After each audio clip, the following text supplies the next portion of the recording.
दिशा संकेत live.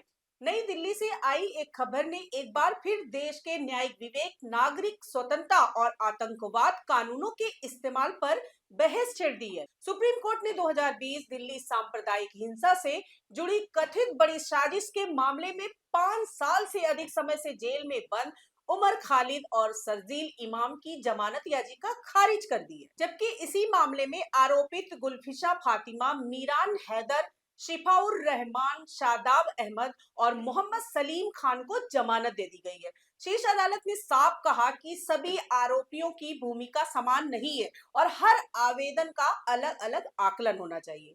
Justice Arvind Kumar और justice N V Anjaria की पीठ ने टिप्पणी की कि कुछ आरोपियों की कथित भूमिका केंद्रीय है, जबकि अन्य की भूमिका सहायक मानी जा सकती है और इस अंतर को नजरअंदाज करना मनमानी होगी।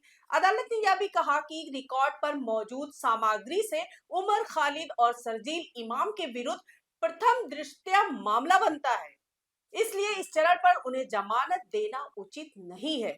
साथ ही यह रास्ता खुला रखा गया कि संरक्षित गवाहों की जांच पूरी होने पर या 1 वर्ष बाद वे पुनः जमानत के लिए आवेदन कर सकते हैं। लेकिन यही से सवाल शुरू होते हैं। फरवरी 2020 की हिंसा में 53 लोगों की मौत हुई, सैकड़ों घायल हुए और भारी नुकसान हुआ। यह निर्विवाद है। विवाद इस बात पर है कि पिछले 5 वर्षों में बड़ी साजिश के नाम पर किन्हें निशाना बनाया गया। आलोचकों का कहना है कि जांच का बड़ा हिस्सा सीएए विरोधी प्रदर्शनों में भागीदारी, भाषणों और व्हाट्सएप समूहों की मौजूदगी पर आधारित है और इसी वजह से इसे पक्षपातपूर्ण कहा गया है। इस केस में अत्यंत विवादास्पद एफआईआर संख्या 59/2020 दिल्ली पुलिस के विशेष प्रकोष्ठ द्वारा आईपीसी और यूएपीए के तहत दर्ज की गई थी। अदालत ने अनुच्छेद 21 की अहमियत भी रेखांकित की। पीठ ने कहा कि शीघ्र सुनवाई का अधिकार अनुच्छेद 21 का अभिन्न हिस्सा है और लगातार कारावास इस गारंटी पर असर डालता है। यह भी कहा गया कि मुकदमे से पहले जेल को सजा का चरित्र नहीं माना जा सकता। इसके बावजूद अदालत ने यह भी स्पष्ट किया कि एक विशेष कानून के रूप में यूएपीए जमानत की शर्तों पर विधायी निर्णय का प्रतिनिधित्व करता है और धारा 43D(5) सामान्य जमानत प्रावधानों से जानबूझकर अलग है। हालांकि यह न्यायिक जांच की पूरी तरह बाहर नहीं करता। अदालत का कहना है कि न्यायालय को देखना होगा कि क्या प्रथम दृष्टया अपराध बनता है, आरोप वास्तविक संबंध दर्शाते हैं या नहीं और वैधानिक सीमा पार हुई है या नहीं। यहीं पर दो सच्चाइयां आमने सामने खड़ी दिखती है। एक तरफ अदालत अनुच्छेद 21 को संवैधानिक व्यवस्था में केंद्रीय स्थान बताती है, तो वहीं दूसरी तरफ 5 साल से अधिक प्री ट्रायल हिरासत के बावजूद जमानत से इनकार करती है। इसी विरोधाभास को लेकर कानूनी विशेषज्ञों और मानवाधिकार कार्यकर्ताओं ने इस फैसले को बदनुमा दाग कहा है।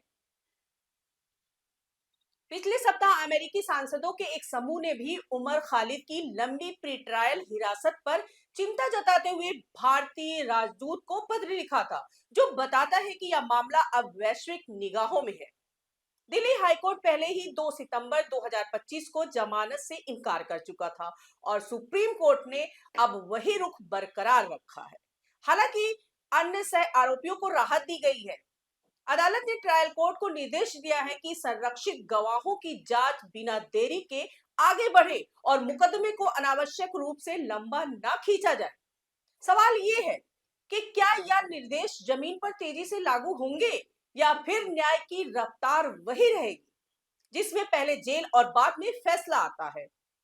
आज बहस किसी एक व्यक्ति की नहीं है, बहस इस बात की है कि आतंकवाद विरोधी कानूनों का इस्तेमाल कब सुरक्षा बनता है और कब असहमति को दंडित करने का औजार। अदालत ने कहा है कि सभी आरोपी जवाबदेही के मामले में समान नहीं है, लेकिन 5 साल की हिरासत के बाद भी मुकदमा निर्णायक मोड़ पर नहीं पहुंचना अपने आप में न्यायिक प्रणाली पर सवाल खड़े करता है। इसलिए देश को यह समझना होगा कि कानून का सख्त होना जरूरी है, लेकिन न्याय का संवेदनशील और समयबद्ध होना उससे भी ज्यादा जरूरी। सवाल यही है कि क्या भारत बेल नॉट जेल की संवैधानिक भावना को बचा पाएगा या फिर यूएपीए जैसे कानूनों के साए में अनुच्छेद 21 धीरे धीरे खोखला होता जाएगा। आज के लिए इतना ही। नमस्कार दोस्तों।